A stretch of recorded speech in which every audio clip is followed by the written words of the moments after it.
welcome you to a walk through Thirlmere, New South Wales with Dennis Ashton. Photos courtesy of the Picton and District Historical and Family History Society. Okay, so now we're going to start making our way up the street. So our little shops here, because we know that this shop now is gone. That shop's there now, gone. That shop was made out of one tree that was cut down at Blue Gum Creek. I think about 1917 or around about that period, and carted up and then sawn up by Davis, probably in that sawmill near the railway line. And yeah, that shop there, I don't know its full history, but when I was just a kid, old Mr. and Mrs. Davis owned that shop. And then later on, after they left, it was belonged to Cash. My auntie, my father's sister, used to work in that shop for Cash. And after Cash got out, I think it was Sutton's that owned it. And then I think, yeah, the News owned it. After News went out of it, it wasn't used as a general store, but somebody else had it as like a second-hand shop type of thing. So it was used for a while, just prior to it being burnt down. The building alongside it on the upstream, that's the butchery. And at the time, and probably about that time, was owned by Eddie Hayes.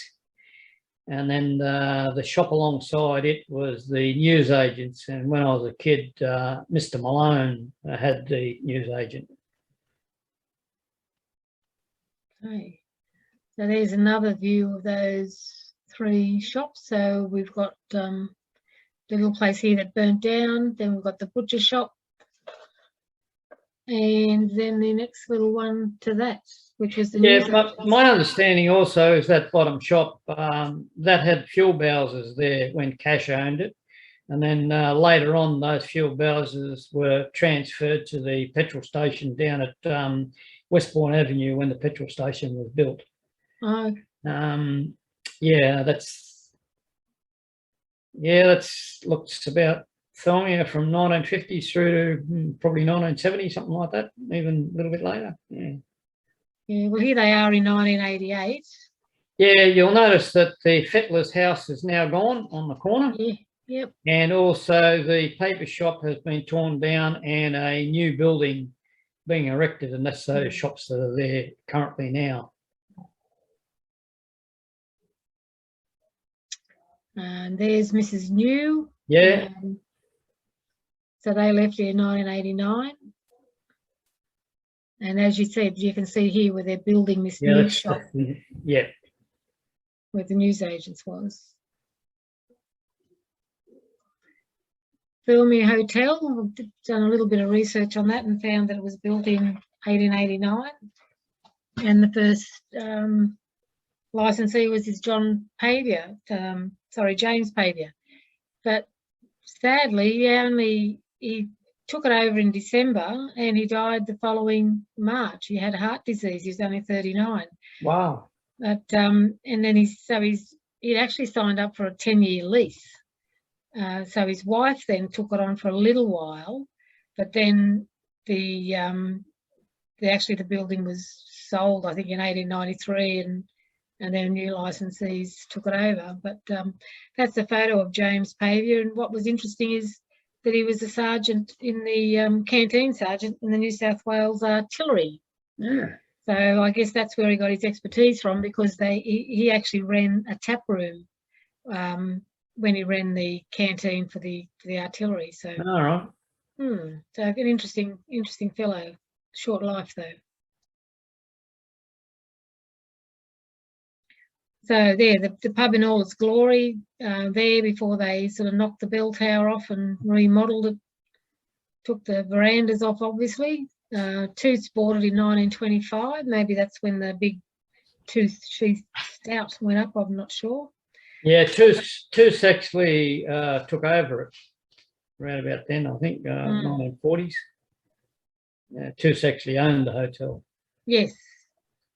Yes, and actually, well, they bought the land. They actually bought the land in 1925. All right. Yeah. But anyway, we've got a couple of taxis. Dickie Cash. What can you tell me about the taxi Yeah, service? Dickie Cash was a progressive sort of bloke. He had the taxis, and he also had the service station and the picture theatre. He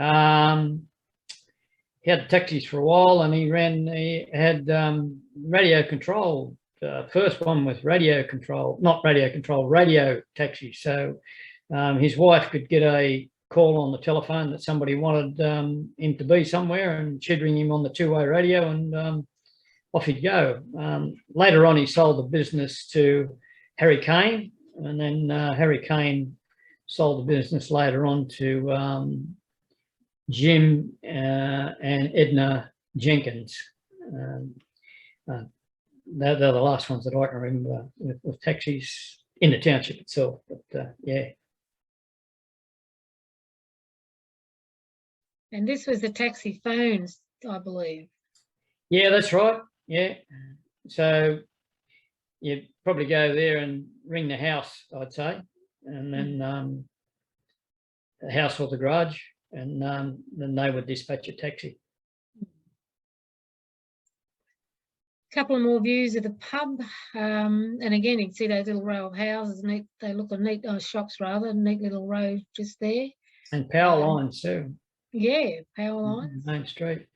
And an old 1920s or 30s car.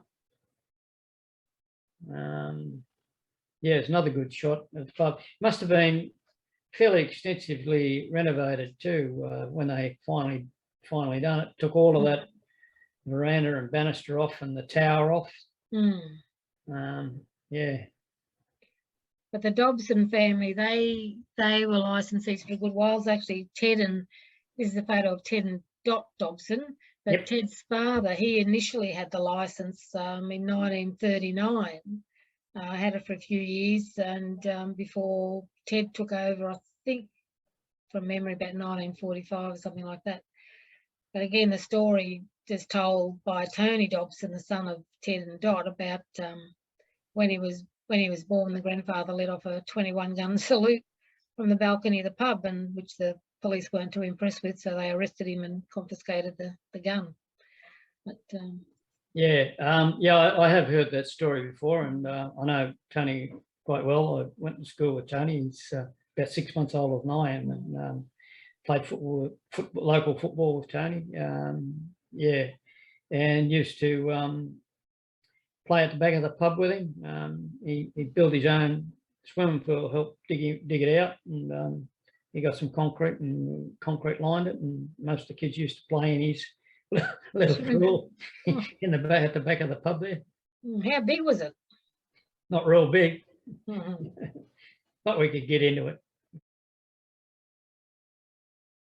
Looking towards the corner of Westbourne Avenue, and as I think you pointed out, there's building activity going on here.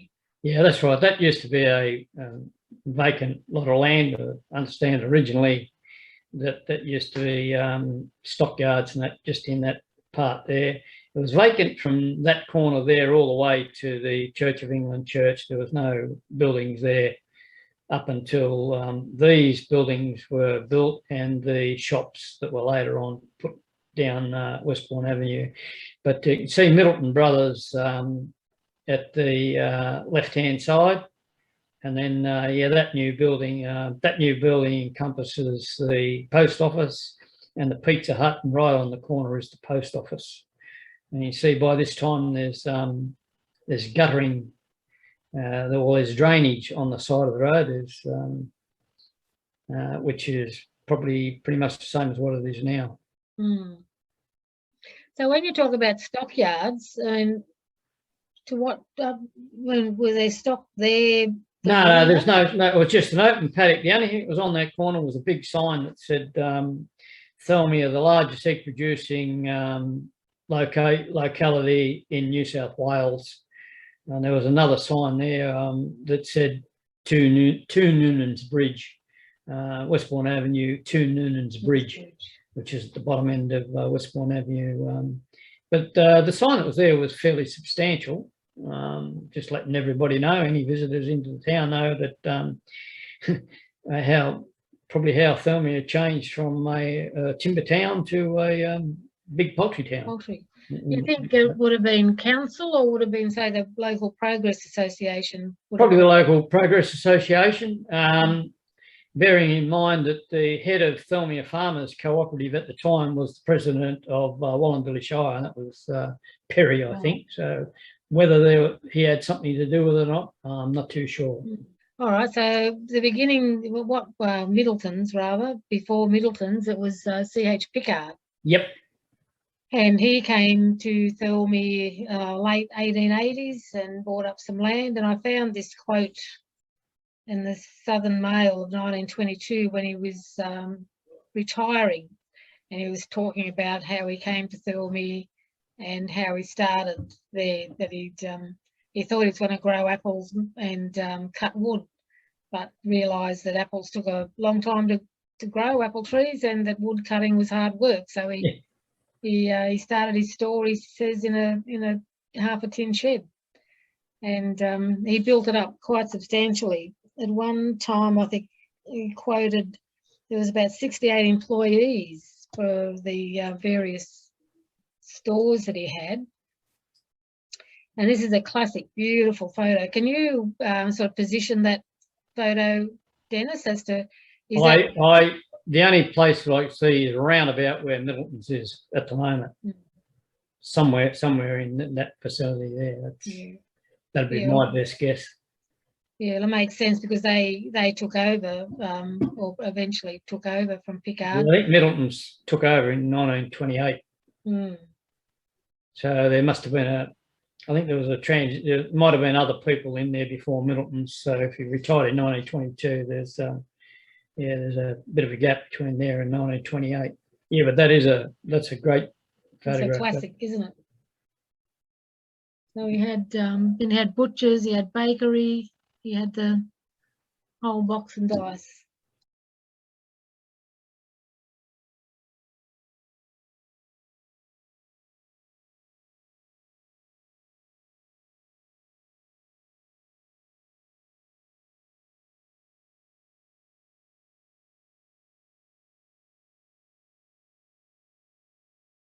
And then it was rebuilt. I don't know when. That'll be interesting to find out when this place now was built. Yeah, I don't know whether Middleton built it. Quite possibly. Yeah, what age do you think it'd be, that building? 1920s or 30s, I guess. Late 20s, early 30s. Maybe 30s, I'd say. And this is what it is today. So it's hard to judge unless you count the windows. So the three, you've got the six, and there's the six. That's right. That's right. And the on the photograph on the left, that part there, that building that's alongside, that was there before when Middleton's owned it, and after Middleton's sold out, that part there was renovated, and it was there's a little shop run by Greg Sutton and his first wife. They used to, I forget what they used to sell there now, but yeah, just bric-a-brac and stuff like that, I guess.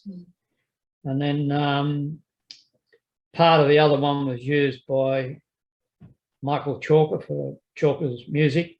So he sold musical instruments and gave music lessons there. Yeah, and as you can see on the right-hand side of it is the beginnings of the new building, the new shops, the post office, the new post office and that.